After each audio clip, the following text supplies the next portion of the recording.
Repite lo que dijiste, Ricardo, que se cortó. Viernes primero, una pequeña ejaculatoria al Sagrado Corazón de Jesús. Hazla, por favor. Sagrado Corazón de Jesús, en vos confío. En vos confío. Bien, comenzamos. Vamos a platicar, según está publicado en el flyer de la sesión, que les envía a todos. Vamos a comenzar a platicar, y todo este mes de diciembre lo vamos a estar haciendo, con temas referentes a la cristología. ¿Qué es la cristología? Es la rama de la historia que estudia a Cristo en cuanto a personaje histórico. Sí.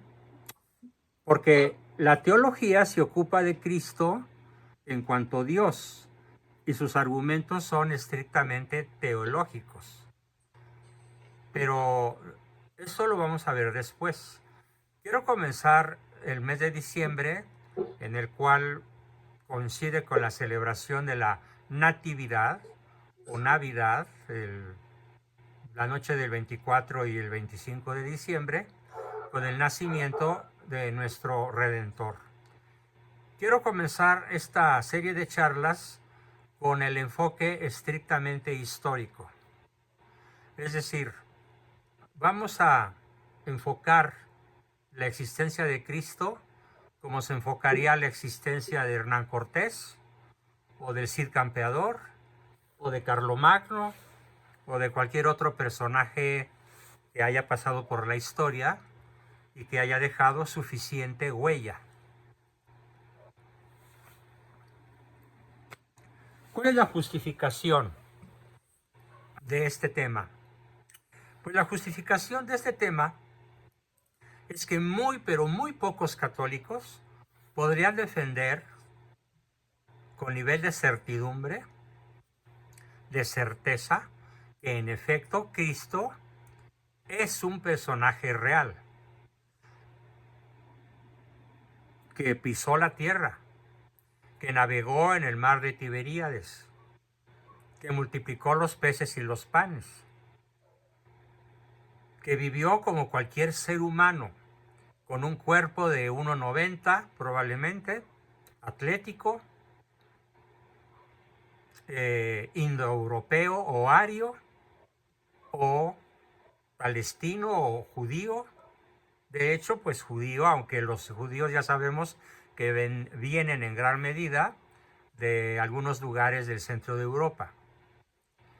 Entonces, Cristo como personaje histórico real es el enfoque de este ciclo de sesiones. Y esto también vale la pena porque me he enfrentado a lo largo de mi carrera a muchísimas personas que me dicen: oye, Juan Bosco, pues mira, yo crecí como una persona estrictamente racional. Y como persona estrictamente racional, pongo en duda la existencia histórica de Jesucristo. Y se meten a una corriente pseudo-histórica y pseudo-filosófica.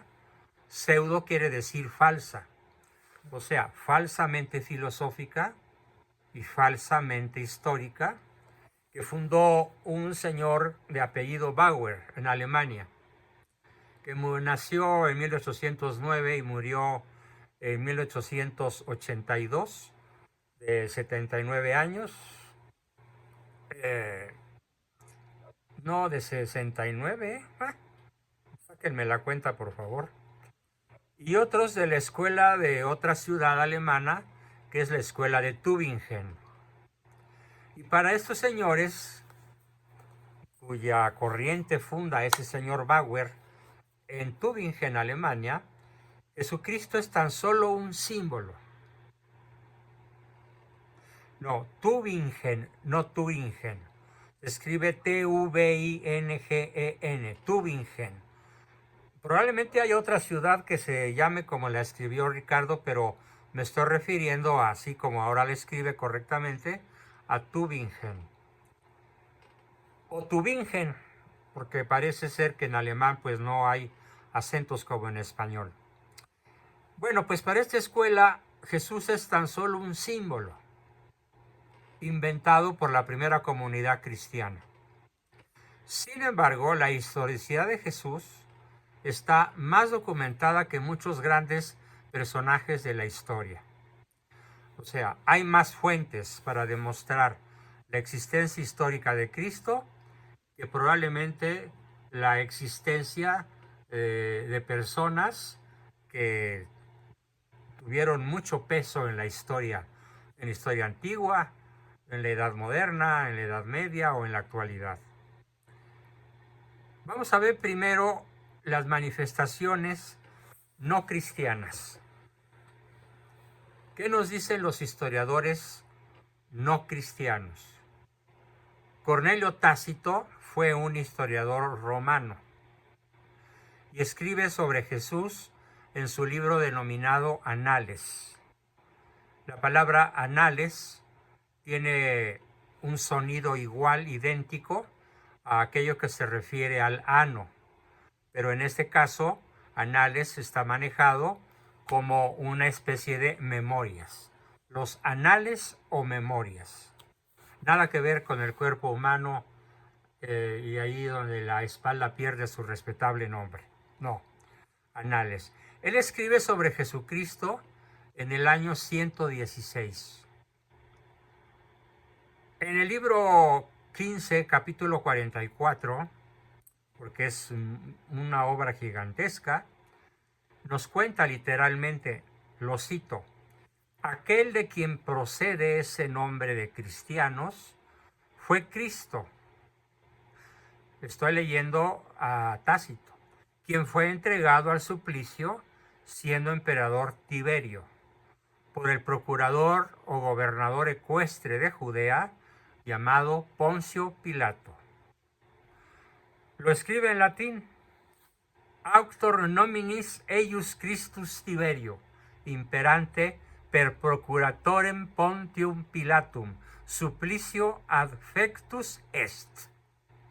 Traducción nuevamente: aquel que de quien procede este nombre de cristianos fue Cristo, quien fue entregado al suplicio siendo emperador Tiberio por el procurador o gobernador ecuestre de Judea, Poncio Pilato. Y continúa: reprimida de momento esta superstición nociva, es decir, nociva quiere decir perjudicial, envenenada, letal, nociva. Esta superstición nociva, reprimida de momento, brotó de nuevo, no solo en Judea, punto de origen de tal calamidad, sino en la misma Roma, donde convergen y hallan buena acogida las cosas más groseras y vergonzosas. Así se refiere este historiador, Cornelio Tácito, a las cosas relacionadas con el cristianismo, que no solo en Judea, sino en Roma, donde convergen y se hallan buena acogida las cosas más groseras y vergonzosas. Es el primer testimonio histórico no cristiano acerca de la existencia de Cristo. ¿A quién le concedemos más credibilidad cuando se habla de alguien? Cuando se habla de los defectos o de las virtudes de una persona, ¿quién es más creíble? ¿Su adversario o su amigo? Evidentemente su amigo, su adversario. Víctor lo escribió correctamente, perdón por el lapsus. Es más creíble el adversario que nos habla de alguien que el amigo. Porque el amigo va a magnificar los lados buenos, las virtudes, las fortalezas de su amigo y va a minimizar los rasgos negativos, vicios o debilidades. Aquí estamos asistiendo entonces a la expresión de adversarios de Cristo, que nos hablan de él de una manera tremendamente agresiva y aún despectiva. Vamos a revisar a otro historiador, también romano, de nombre Suetonio, quien en su obra Vida de Claudio, ¿quién es Claudio? Claudio fue un emperador romano. Suetonio escribe su libro en el año 120 de nuestra era y dice que este emperador expulsó de Roma a los judíos que vivían en continua agitación a causa de Cristo. ¿Cierto? Claudio fue un emperador romano que expulsó de Roma a los judíos cristianos, es decir, a los judíos que hacían mucho alboroto por su adoración, su culto a Cristo, a quien declaraban Dios, verdadero Dios y verdadero hombre. Una tercera fuente.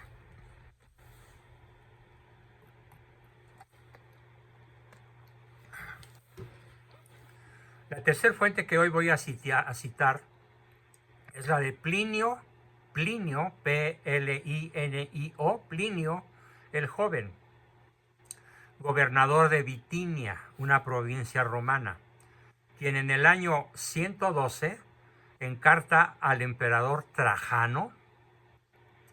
Este señor Trajano fue un emperador tremendamente poderoso, que manejaba ejércitos prácticamente invencibles y que ensanchó el territorio de Roma de manera continental.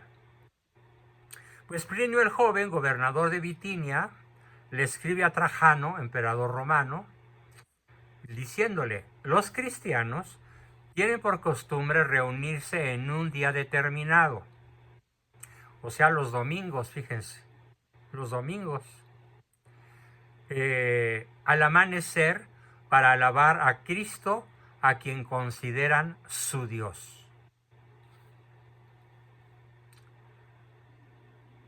Vamos a ver ahora, ya vimos 3 fuentes romanas, ahora vamos a ver fuentes judías.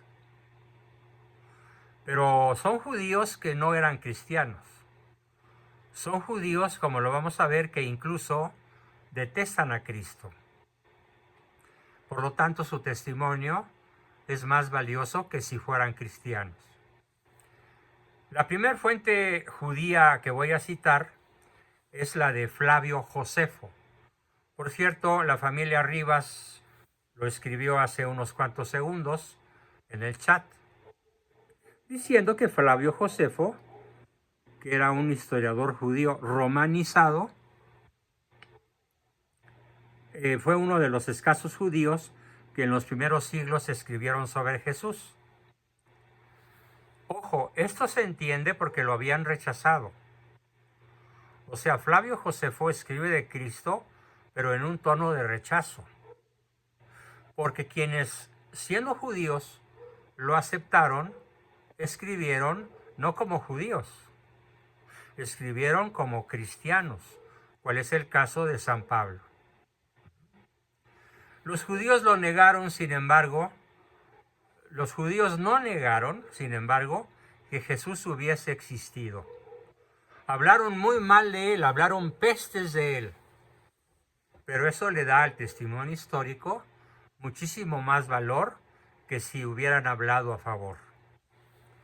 Flavio Josefo escribe en su libro Antigüedades Judías, capítulo 18, versículo 3, o apartado 3. Lo cito textualmente. Por aquella época apareció Jesús, un hombre sabio, si es que se le puede llamar hombre. Fue autor de obras maravillosas, maestro para quienes reciben con gusto la verdad. Atrajo a sí mismo muchos judíos y también muchos gentiles. Este era el Cristo, el Mesías. Habiendo sido denunciado por los primados del pueblo, Pilato lo condenó al suplicio de la cruz. Pero los que antes le habían amado, le permanecieron fieles en el amor.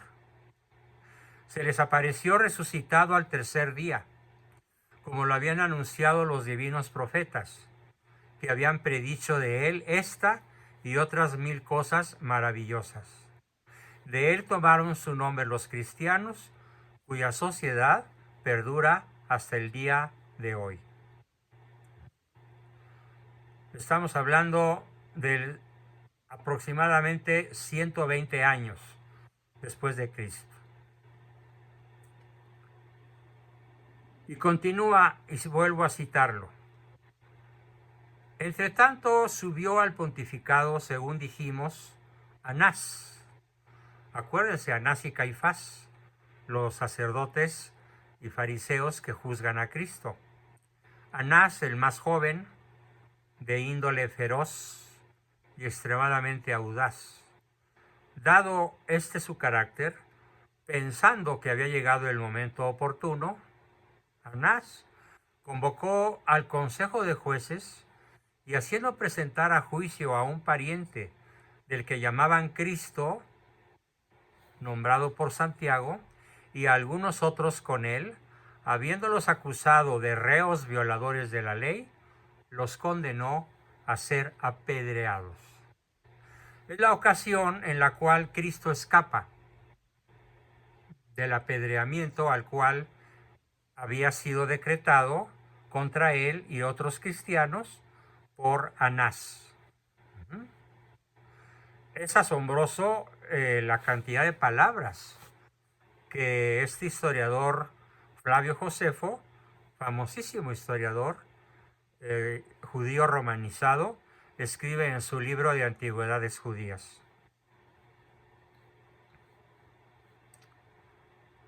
Algunos historiadores dicen que los textos de Flavio Josefo contienen textos interpolados, es decir, metidos posteriormente, pues se guardó en silencio hasta el año 311, en que lo recuerda un historiador llamado Eusebio de Cesarea, nombrado por el señor historiador Lagrange Batifol. Pero muchos otros, incluso el racionalista alemán Adolfo Harnack, lo consideran genuino. Consideran genuino el testimonio de Flavio Josefo. ¿Por qué? Porque ya aparece en todos los códices. El hecho de que no haya sido anteriormente citado no extraña, pues las obras de Flavio Josefo no eran conocidas entre los cristianos. Entonces, si las obras de Flavio Josefo no eran conocidas entre los cristianos, es evidente que los cristianos no pudieron interpolar textos en el texto original de Flavio Josefo. Este es un argumento arrollador. Flavio Josefo habló también de otros pretendidos mesías en su tiempo. Según algunos, lo que arriba aparece en cursiva serían interpolaciones de un copista cristiano. Pero aun si se eliminasen estas líneas, el testimonio histórico dado de la existencia de Jesús permanece gracias al irrefutable testimonio de estos 4 historiadores no cristianos. Hasta aquí está la cita de los historiadores no cristianos y ahora nos vamos al testimonio cristiano. No por ser cristianos son menos valiosos.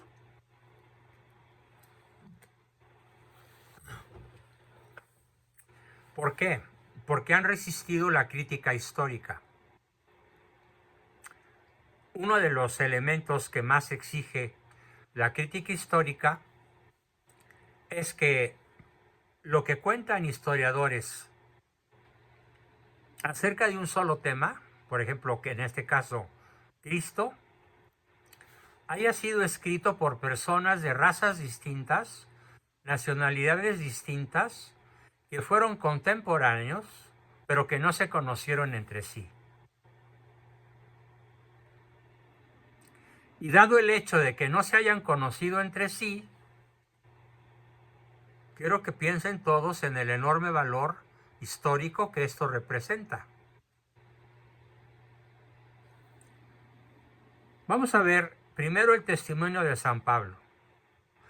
La primera carta a los tesalonicenses, es decir, a los habitantes de Tesalónica, que era una ciudad griega del Peloponeso, se escribió apenas en el año 55. San Pablo escribe su carta a los tesalonicenses en el invierno del año 55 de nuestra era. Y es evidente que en ese tiempo el cristianismo se fundamentaba en el seguimiento de una persona histórica llamada Cristo. Ahora, testimonio cristiano que acepta y que resiste la prueba del añejo. Es decir, Lucas, Marcos, Mateo y Juan, personajes de diferentes lugares geográficos que escriben simultáneamente cada quien su evangelio, sin haberse puesto de acuerdo. Los 4 evangelios relatan en detalle la vida de Jesús. Los escritores mencionados, Lucas, Mateo, Marcos y Juan, fueron testigos de los hechos, fueron testigos presenciales de la vida de Cristo. Al escribir no tenían nada que ganar en este mundo, más que persecución, sufrimiento y muerte. Los 4 evangelistas murieron mártires. Los 4. Es más, los 11 apóstoles fieles murieron mártires. Solo Judas murió por suicidio. La muerte de Jesús en la cruz, desde un punto de vista estrictamente humano, ¿qué hubiera significado? Bueno, pongo un ejemplo que en otras ocasiones, en otras clases de historia ya he citado. ¿Qué acontecía con los ejércitos de las huestes mesoamericanas o sudamericanas o de indígenas de Norteamérica? ¿Qué sucedía con ellos cuando el líder visible era asesinado? Como acontece en una de las batallas más importantes de la conquista, en las cuales la Malinche le señala a Cortés: mira, aquel que ves en aquel montículo dando órdenes es el Tlatoani. Si tú lo matas, si alguno de tus soldados lo mata, todos nuestros atacantes, que eran más de 100,000, se van a dispersar. Y habremos triunfado. Entonces Cortés toma el mando de 7 caballeros, se abre paso entre la multitud de aztecas, a golpe de espada y de lanza y de pica, y protegiéndose con los escudos, llega a donde está el gran Tlatoani y le clava la pica y muere. Automáticamente, todos los aztecas, en número de cientos de miles, se dispersan. Esto acontece en todos los lugares del mundo. Muerta la cabeza, el cuerpo se corrompe, o las tribus o las huestes se dispersan. Cosa que no ocurría en el mundo cristiano, porque en el mundo cristiano no estaban peleando por un rey, estaban peleando por un reino. No peleaban por un botín, peleaban por un principio. Por ejemplo, por la reconquista del suelo español. Así tenemos entonces una guerra de 7 siglos, victoriosa para España, sin importar, por ejemplo, que el Cid Campeador, el principal guerrero libertador de España, hubiese muerto. La guerra de reconquista siguió. Bueno, estos son datos históricos muy interesantes. Y repito, la muerte de Jesús en la cruz, desde un punto de vista estrictamente humano, hubiese representado la aniquilación del cristianismo.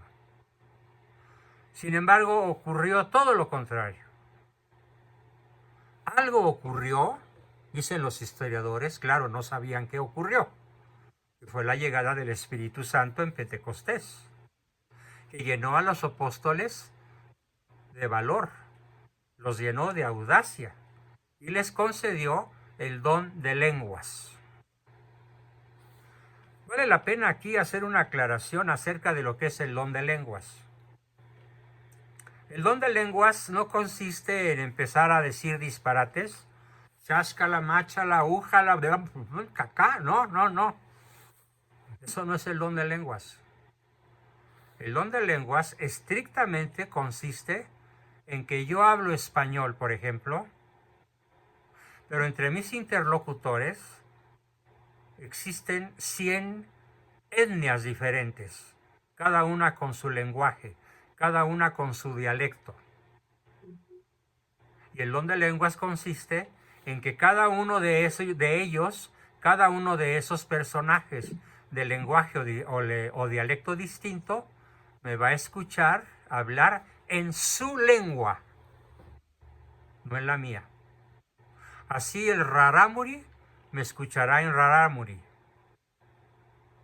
el zempoaltécatl, el tepoxteco, el que quieran, el mazatleco, el algonquino de Canadá y Estados Unidos, o el inca en Perú, o el judío, o el griego. Me van a escuchar en su lengua, aunque yo únicamente hablo en la mía. Estela Buendía dice, qué increíble. Entonces lo que hacen los carismáticos, ¿qué es? Ay, mi querida Estela, siento decepcionarte. Pura faramaya, puro circo, maroma y teatro. Si tú no entiendes lo que dicen, no es don de lenguas. Si la comunidad, imagínate que hay un personaje hablando, según él, con el don de lenguas. Y en la nave de la iglesia, pon tú que quepan 500 personas, donde hay gringos, franceses, ingleses, hindúes, etcétera, porque vinieron a una reunión ecuménica de católicos que hablan idiomas distintos. ¿En qué va a consistir el don de lenguas si es real? En que el hindú lo oye hablar en sánscrito o en hindi, y el arameo en arameo, y el inglés en inglés, y el francés en francés. Aunque el que tiene el don de lenguas esté solamente hablando, pon tú, en latín, o en griego, o en español, o en el idioma que quieras. Su lengua madre es escuchada en lengua madre por todos los asistentes. Ese es el verdadero don de lenguas. Entonces ya basta que la gente les tome el pelo. Hasta aquí se acabó. ¿Te quedó claro, André, Estelita? Sí, doctor. Bueno, pues a algunos les puede doler, pero la verdad no peca, pero pica, ¿no? La verdad. Sí. Muy bien. Entonces, los apóstoles, como lo platica Flavio José, como lo platica San Pedro, como lo platica Pablo, fuimos poseídos por una fuerza sobrenatural. Vino el Espíritu Santo y nos llenó con el fuego de su amor. Y entonces fuimos capaces de comunicar la verdad sobre Cristo en todas las naciones por donde pudiéramos cruzar por el resto de nuestra vida. Esto quiere decir que cuando San Pablo llegó a Atenas y les platicó a los atenienses sobre Cristo, él hablaba hebreo. Y los griegos que lo escucharon no entendían una jota de hebreo. Pero, ¿qué entendieron? en su lengua griega, entendieron lo que Pablo les quiso decir. Por cierto, el sermón número 1 en Atenas de San Pablo fue platicarles acerca de una estatua que los griegos tenían allí con un letrero que decía al Dios desconocido.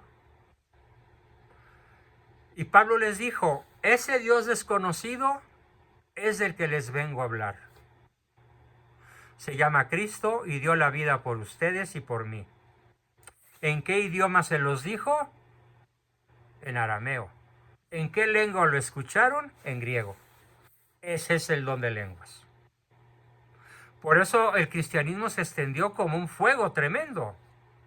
Porque los apóstoles no necesitaron ponerse a estudiar las lenguas de los países que atravesaron, predicando la palabra de Cristo. Como les dijo él, id y predicad a todas las naciones. Imagínate la cantidad de años que hubieran tenido que echarse en universidades aprendiendo lenguas extranjeras. No lo necesitaron, porque tenían el don de lenguas. Así que cualquiera persona que pretenda hablar en lenguas y que no sea escuchada en tu lengua mientras él habla en la suya, no tiene el don de lenguas. Está lleno de faramaya, palabra que escribió por ahí Ricardo hace unos minutos. Hay mucha faramaya. Desgraciadamente así es. Continuando, los Hechos de los Apóstoles y las epístolas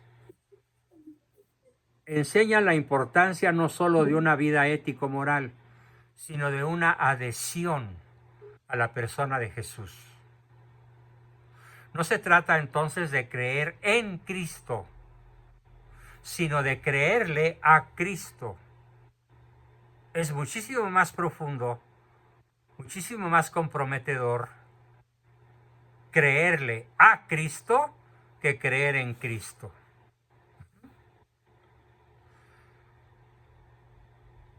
Los padres dan testimonio de la autenticidad de los evangelios. San Ireneo, en el año 170, obispo de León, era discípulo de Policarpo, quien a su vez era discípulo de Juan Evangelista. San Ireneo escribe, Mateo escribe cuando Pedro y Pablo evangelizaban Roma, hacia el año 50 en lengua hebrea. Marcos transmite la predicación de Pedro en el año 65. Lucas, colaborador de Pablo, escribe el evangelio enseñado a a los gentiles entre los años 67 y 70. Y Juan escribe en Éfeso hacia finales del siglo I. Otro cristiano muy famoso, Tertuliano, africano él, nacido entre el 160 y el 223, afirma que los 4 evangelistas tienen la misma autoridad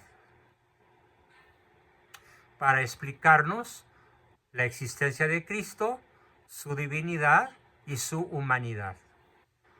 Orígenes, personaje nacido en Egipto, vivido entre el año 185 y el 255, menciona a los 4 evangelistas y el orden en que escribieron sus evangelios.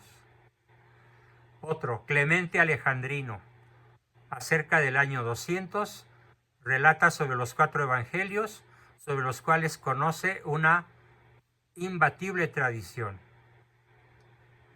Ellos enseñaron sobre la importancia de la adhesión a Jesús y estaban dispuestos a morir por dar ese testimonio.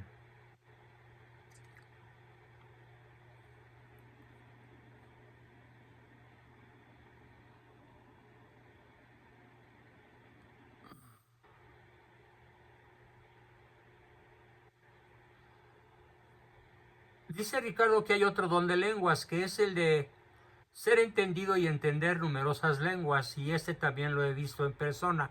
Bueno, yo no lo he visto, pero seguramente existe. Sin embargo, estrictamente ya vimos cuál es el don de lenguas al que los apóstoles tienen acceso el día de Pentecostés. Que cada uno de los miles que había afuera escucharon a los apóstoles hablar en su propia lengua, aunque los apóstoles hablaban en la suya. Y tenemos una aclaración importante sobre los libros apócrifos. A ver, apréndanse otra palabrita, la sexta palabrita de la noche. ¿Alguien sabe, excepto Ricardo, qué significa apócrifo? No oficial. Falso. Falso. Correcto, Víctor. Significa falso. Parece verdad, pero es falso.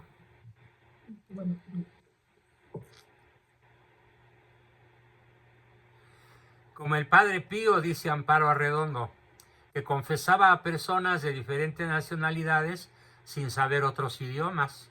Magnífico ejemplo, por supuesto. Los libros apócrifos son libros no reconocidos en el canon de las Sagradas Escrituras, pero que hablan sobre Jesucristo, ojo, como un personaje histórico. También los libros apócrifos hablan sobre Cristo como un personaje histórico. Claro, como son falsos, hay divergencias notables sobre su naturaleza y doctrina. Pero aquí viene lo valioso de los apócrifos, y es que no dudan de que Cristo fue una persona real. Ese es el valor de los evangelios apócrifos, falsos o no oficiales. La extraordinaria transformación de los apóstoles en Pentecostés y la propagación del cristianismo no es comprensible si no se toma en cuenta a Jesús como una persona real que inspiró y dio fuerza a sus seguidores para lograr semejante empresa. Esto fue tan arrollador, imagínense, que para el año 311 de nuestra era, menos de 300 años después de la ascensión a los cielos de nuestro Señor, el mundo conocido, el mundo romano, ya era cristiano. Y el cristianismo en ese año llegó a ser la religión oficial de los emperadores romanos. Al grado de que después, ese imperio que duró hasta finales del siglo XVIII, estamos hablando de 14 siglos, se le conoce en la historia con el nombre de la cristiandad. Y llegó un momento en que se llamó el Sacro Imperio Románico. Sacro Imperio Romano de Occidente, Sacro Imperio Romano de Oriente. Este con capital en Constantinopla, antes Bizancio, hoy Constantinopla.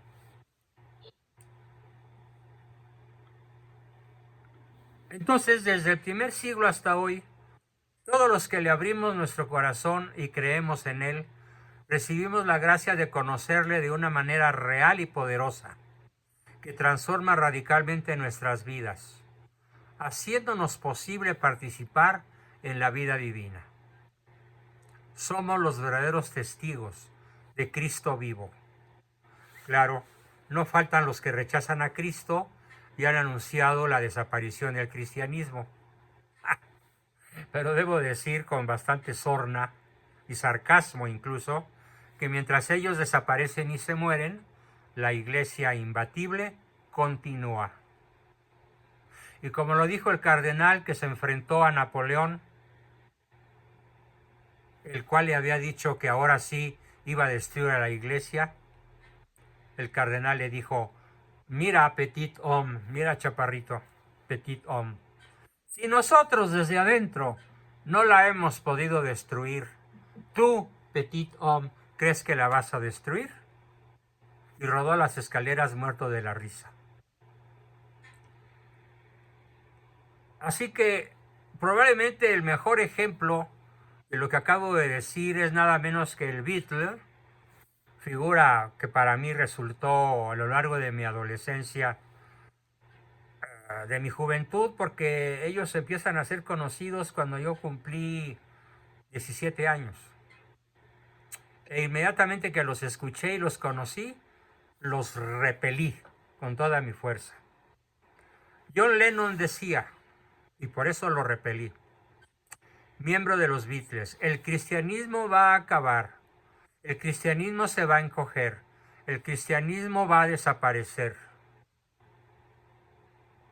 Yo no preciso discutir sobre eso, estoy seguro de eso, decía John Lennon.